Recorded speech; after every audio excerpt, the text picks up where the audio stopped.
भैंसे में आज यानी 3 अक्टूबर बरोज जुमा दुर्गा देवी जुलूस का आगाज हुआ, जिसका निमज्जन भैंसे में मौजूद गड्ढना वागू प्रोजेक्ट पर अमल में आएगा। इस जिमन में जिले इंतजामिया पूरी तरह मुतहरिक हो चुका है।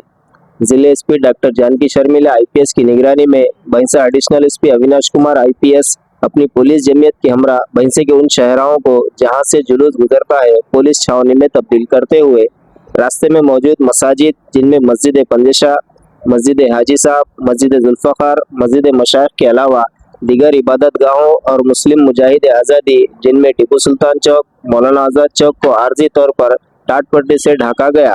महकुमा पुलिस की जानिब से 300 से जायद पुलिस जवान मौजूद है, जिनमें एक एडिशनल एसपी, एक एएसपी, एक DSP, circle inspector, sub inspector के अलावा ख्वातीन पुलिस भी मौजूद है। जुलूस अभी भी जारी है।